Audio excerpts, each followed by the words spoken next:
Hello. Welcome back. So it's a Sunday today. We've measured up all the inside and we've come up with a bit of a plan.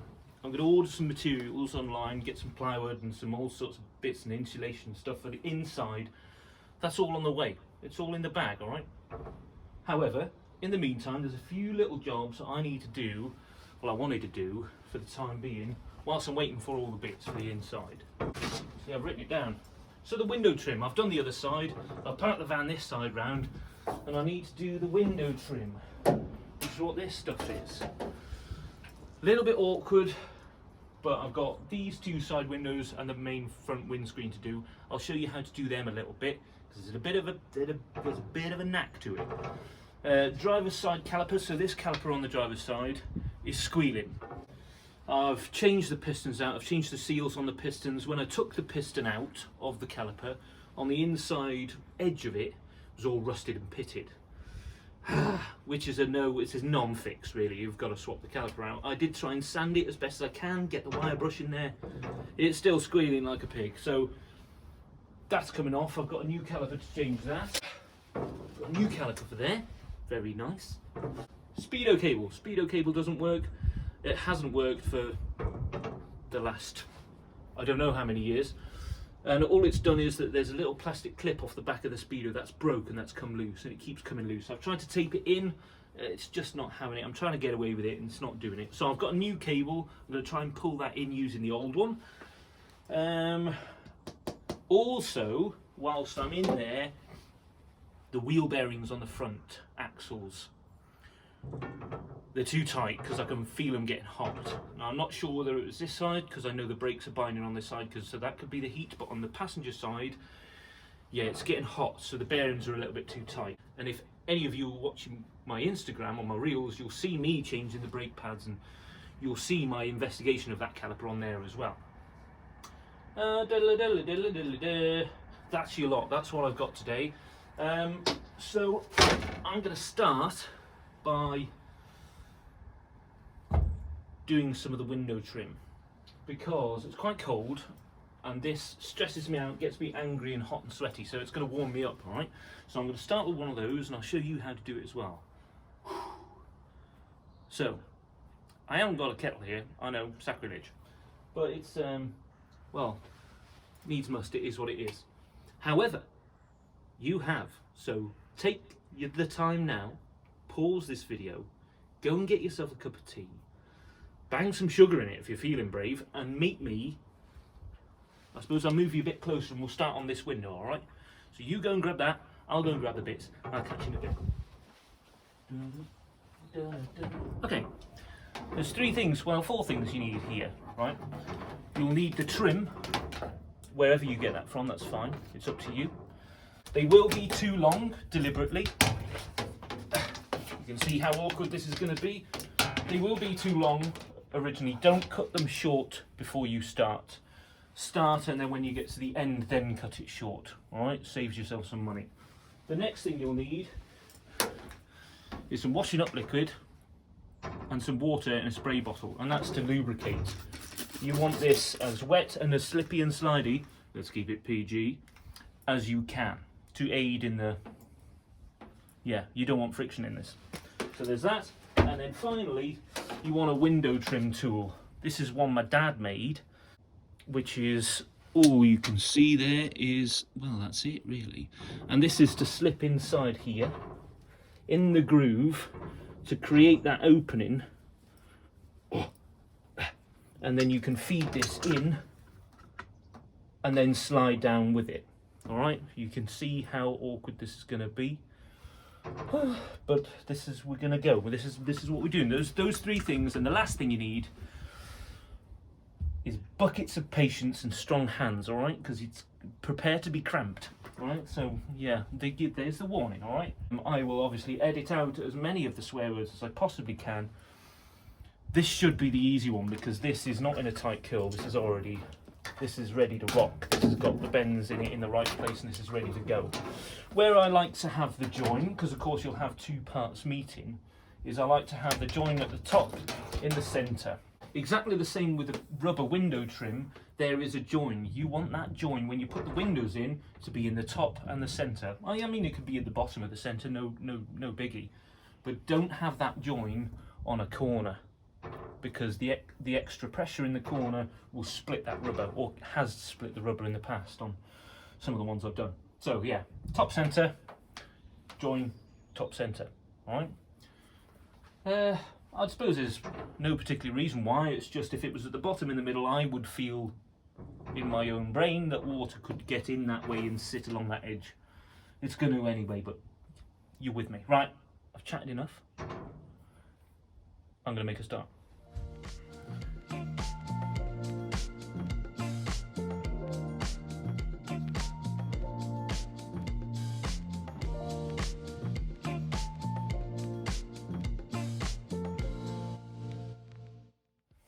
Tips I can show you. I've missed a little bit there. I don't know if you could see on the time lapse, but I popped out here and I had to try and restart it and push it in.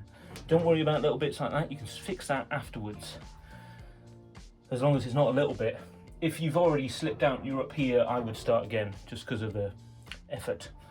However, here, as you're going along, and especially in the corners, the most easiest way of doing this is as you're moving the tool along the rubber, it will try and catch that rubber lip against the trim, and it will be the most frustrating thing in the world, because you'll be moving the tool, it get hard and you're trying to force it, and then you'll look and the rubber's all caught and stretched and it looks horrendous.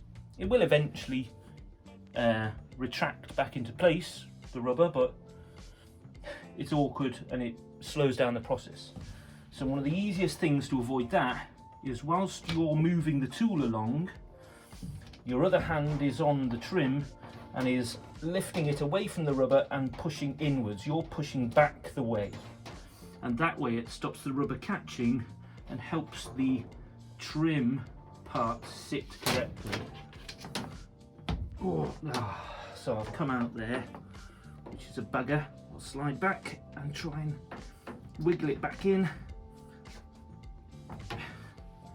The hardest part is when this starts twisting and it starts pulling the trim piece out of place. Right, okay, we're back in.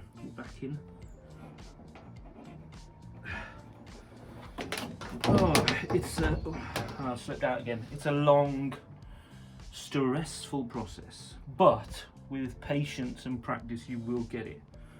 I'm going to try and slip this back in, put it back onto the time lapse because there's a lot of swearing going on, right? Okay, I'm trying to keep it PG for you guys. You three in the back, I hear you, sit down, we'll get on with it.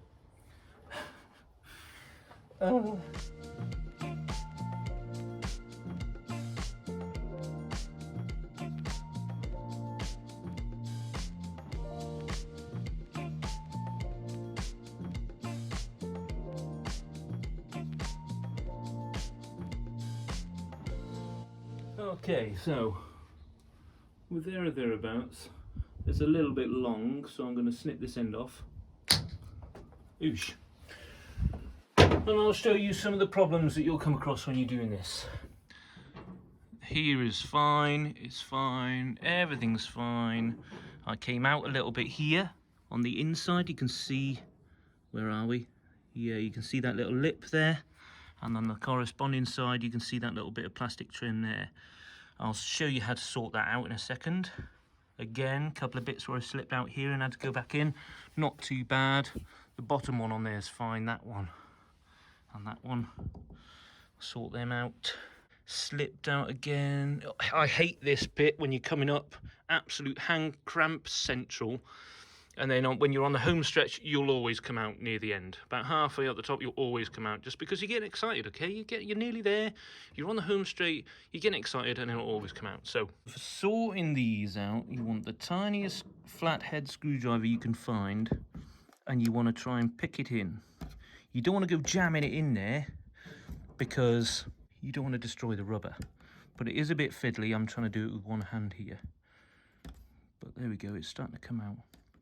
It is easier if you can use your other hand and press on this at the same time to push it home. There you go, that's that one sorted. This one again. Nice. You can see a bit of the juice coming out there. I'll have to press that in a bit harder. Exactly the same on the bottom. Oh.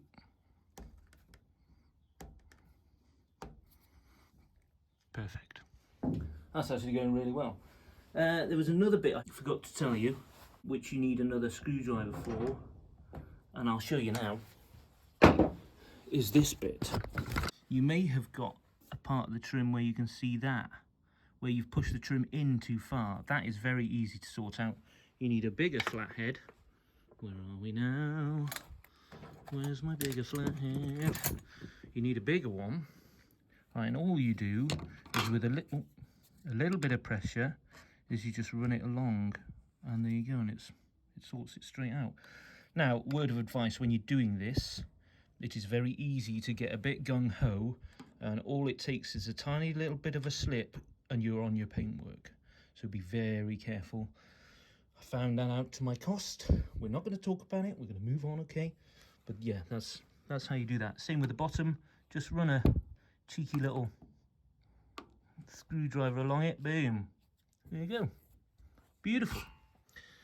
I'm going to crack on with these bits, yep, and this bit on the corner. I need a little bit more pressure, perfect. Great, right, I need to get this last bit in and then we'll move on.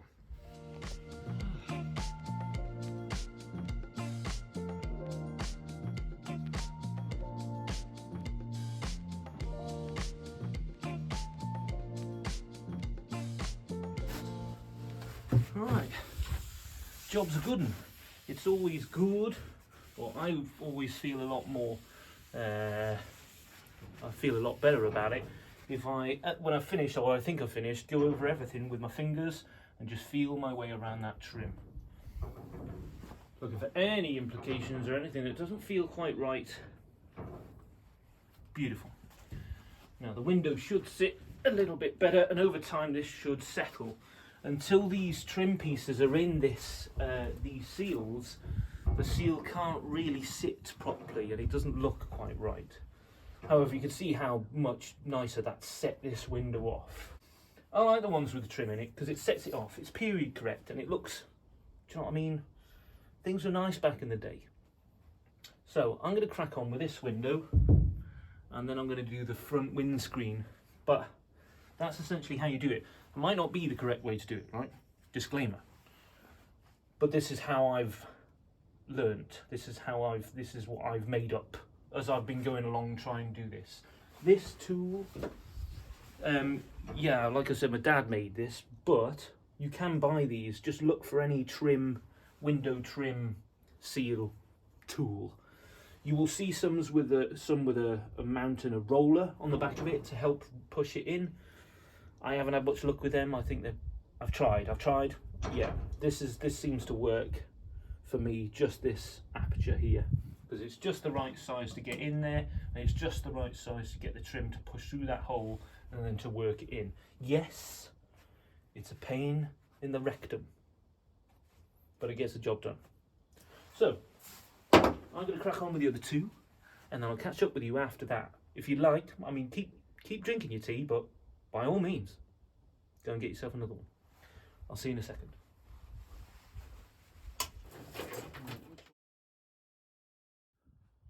Trim looks good. I need these little connector pieces. But apart from that, it looks much better. Took the opportunity to take wind wipers off and do a bit of powder coating. And so yeah, they're looking good. Just sanded them off. Just doing a bit of that. Right, next, this guy. I need to change out the brake caliper. Yep, nice clean work surface as usual, and I have no excuse this time because this is actually my workshop, so please forgive. Right, let's get on.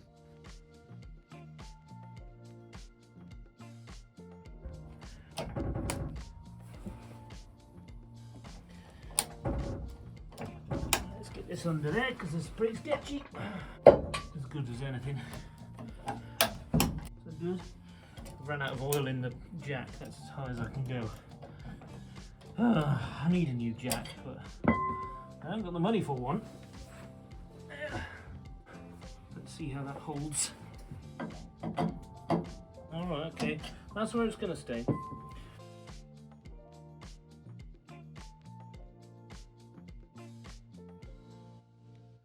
So looking at what I have to do here, there's a rubber line which goes into a copper solid line, which then goes into the caliper. So firstly I need to try and get a vice grip on this rubber line, try and pinch this so it stops the fluid, undo that nut first, and then there's 2 bolts on the back, these ones here, they need to come off, and then the whole thing can come off then, and then I can get the new one on. Where are you? Come on, there you go, that guy.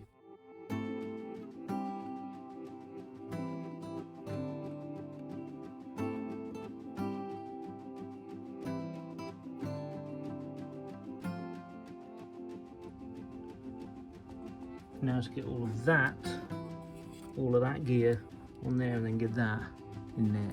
Psh.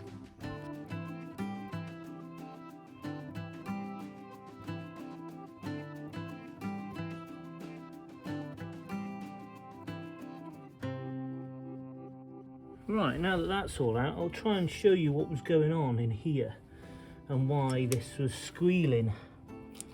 It means, is it that one? Yeah, it's that one. But you can see here, all that rust in there, well, it's exactly the same on the inside of there. So what causes this seal that I've just took off at the bottom here, these fray or deteriorate over time, and then water and stuff and oxygen and all sorts of nightmare gets in here and just rots it out. And as soon as water sits in that little lip between the piston and the housing, and then rust starts to form, and if it's been sitting for any long period of time, yeah, once it starts rusting inside that channel, this piston isn't going to be able to retract properly. Which one is it? Oh, excuse me. See, that one's a lot better. Still not great, still a little tiny bit of corrosion in there, but not much. But this side, yeah, is bad, man. Now, it may not necessarily impede the entire travel of it, but once it reaches a certain point, yeah, all it needs to do is just be a little bit rough and to stop it doing what it needs to do, and that's a bad time. Right, so I need to grease these up.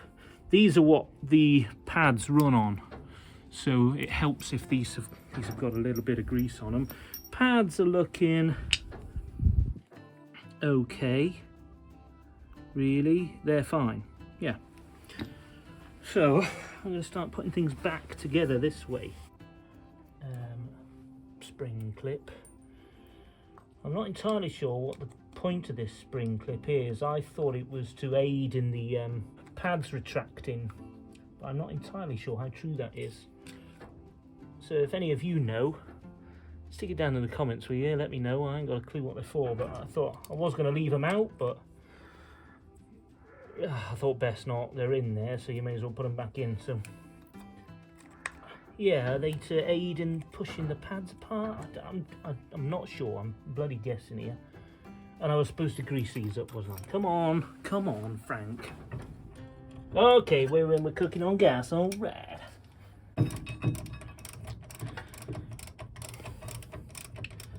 I wonder how King Charles is getting on.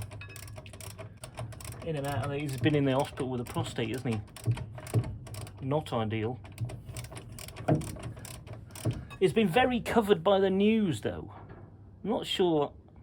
I'd be pretty pissed off if I had an operation on my prostate and everybody in the world knew about it.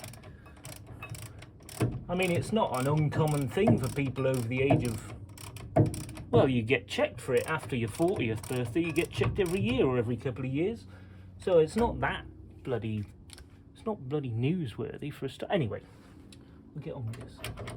Right, now that's on, you can already see fluid dripping out of here. That's what I love about these calipers, is they're so easy to gravity bleed. Now, right, you guys stay there. I'm going to jump in. I'm going to press the pedal. You let me know if there's any air or anything coming out. Anything coming out yet? Anything? You see anything coming out? Have I loosened this? Oh! Not enough. Okay. Go again. Oh! Is that coming out? Yeah!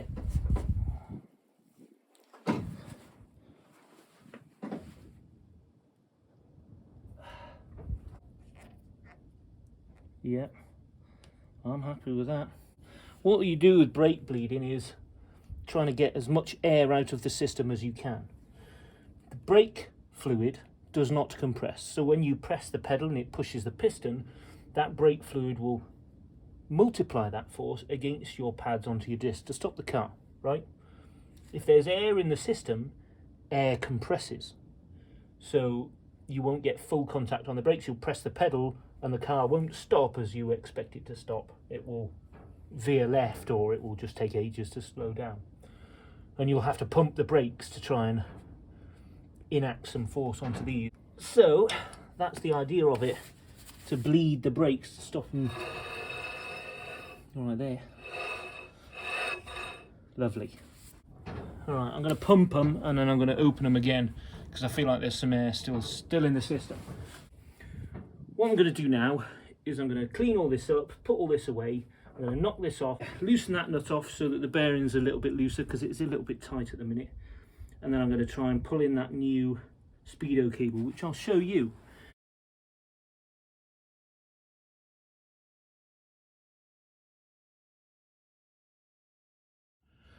Right, I've stopped because I thought this part would be quite interesting to you guys, because it was to me.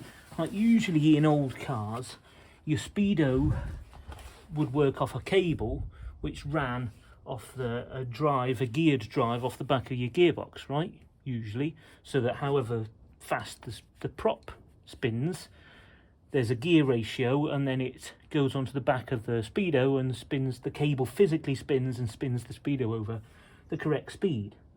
This doesn't have that.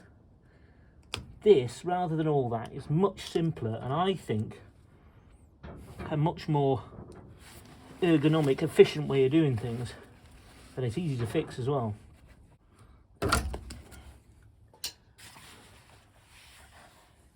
So on these, the cable goes from the Speedo through the van. It comes here through the back of the wheel assembly, and then it comes through here and C-clips into there. So it's a one-to-one drive, so that as the wheel turns, it turns the Speedo directly by this little cable turning around, and it spins the Speedo over. How interesting is that? So that's not why I'm in here right now. Why I'm in here is to slightly loosen off this. It feels fine, it's tight and nice, but it does get quite warm, and so does the other side. So these should be I have no idea. What about one of those? No, nearly, not quite. What about one of these? Oh, pulling my pants down. This is a joke. This is a joke. 28. I think it's a 27, but I don't have a 27, so. Lefty loosey. Oh no, it's just spinning. So I haven't got a 27, but I've got one of these, and it's just as good. Right, lefty loosey. I'm going to go lefty loosey 1 flat and see how that helps. These are physically locked in place, and I'm going to do the same now. On the thread, there's a small recess, which is a gap. And to lock this nut in place, you, quite simply, hammer the wall of the nut down into that gap. And that locks it off and stops it moving, undoing itself. Like that. Right, so I've took the cowl off to get at the instrument cluster behind, because this is where the cable goes into it. I'll never see that screw again. It's a little bit fiddly trying to get everything out of it, but you get everything unplugged, get this out the way.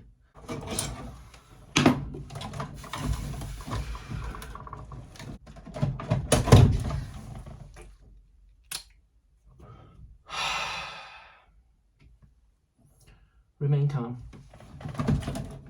Right, very good. Very good. Where the bloody hell is it? Here it is. But that's the back of the Speedo. And it has a little nipple, and then there's a recess around that nipple, which the casing for the Speedo cable clips onto and holds it where it's to do its job. Now, I'll bring you in. Here it is, and you can see the clip there has broken off, or it's not holding it on. I can't get it to stay on.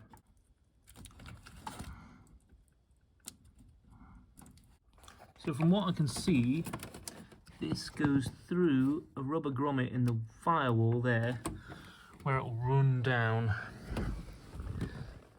and then goes into the back there. Right, okay, so I've got it off the other end, down below, and this is free now, but there's a grommet in there.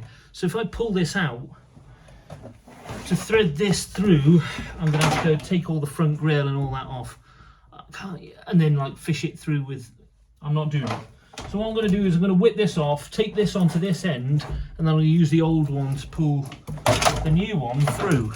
So, safety first, guys.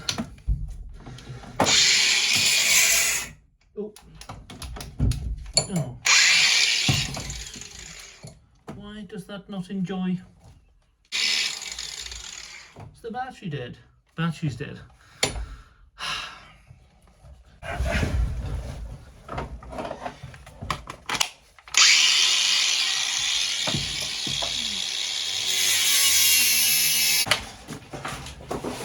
Now I'll just use about 19 miles of electrical tape and just tape these together. With any luck, should be enough to pull it through. Where'd the tape go? Tape! Tape! Just had the tape. Now that's connected with about 14 miles of electrical tape. I'm going to slowly pull this through, and you're going to keep an eye on it for me if that's all right.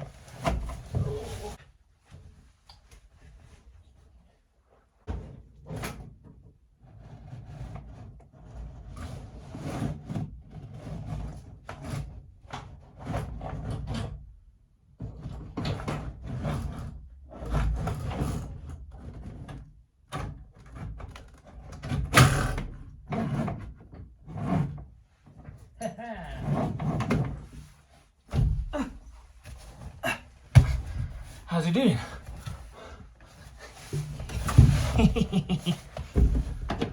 Sometimes shortcuts work, guys. Okay, alright, okay. Right, go back down there now. Stay there.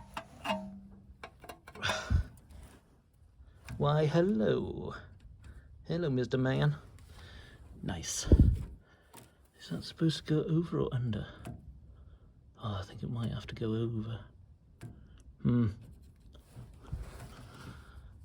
Yeah, okay, out again, out again. Right, now let's get that seated in there. Where have I put the C-clip? Oh no, it's the classic of all classics. The C-clip, the smallest part in the world. Oh, there it is. Oh, it's that big. And I need that to go round that.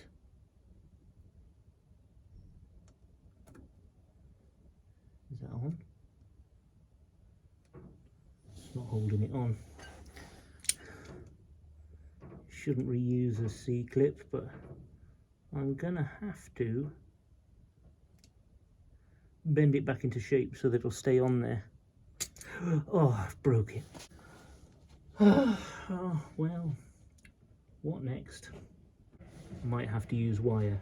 Well, I'm going to have to use wire, and then I'll have to order another C-clip for the time being. Well, the van's not going anywhere because I've got to take the engine out. So, oh yeah, in case I haven't told you, yeah, the engine's leaking water into the oil, so I've got to take it out and do that job properly. I tried to get away with it.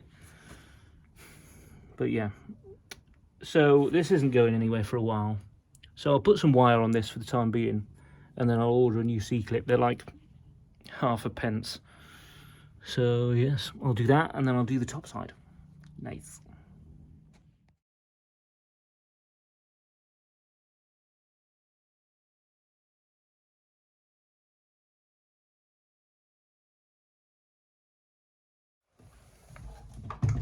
Right, that's in. Now I've got to get all the rest of this gubbins back together. I'm going to crack on with this. You don't need to see me do this. These units are made of, I mean, they're old. They're bloody old. And the plastic on the fittings do crack. And if you're not careful putting screws back in them, they are going to break. And to get hold of one of these, you're talking a few £100. So if you've got one that's brittle, try and repair it if you can. I've done the trim, the window trim, big tick in the box, and please, that's done. I've done the wheel bearing this side, and I've done the Speedo cable.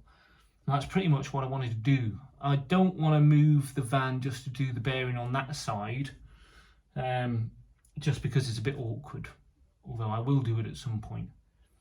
So thank you very much for watching. I know it's been a bit of a mix match and bish bosh, but at least you've had a cup of tea to see you through it. Next is going to be the interior. Me and Ari have come up with a bit of a plan. We've got an idea. We've seen some others have done, some other plans, that layouts that people have done. So we've got quite a good idea of what we're going to do. So that's going to start happening soon. Like I said earlier, I'm going to order the stuff. That's on its way. Whilst that's happening, I'm going to have to take the van out, turn it back round, nose end it in, because I'm going to have to drop the engine, unfortunately. Yes, I'm going back in. But irregardless of what I decide to do, I need to take the engine out, take the engine to pieces, put it all back together again properly, and make sure that there's no leaks. That's it. Water in the oil is a big no-no. So if that's happening, you need to get that sorted as soon as physically possible. Anyway, I'm going on about it. Thank you very much for watching. Cheers. And I'll see you in the next one, which will most likely be the interior or the engine. So, again, take care. And I'll see you next time.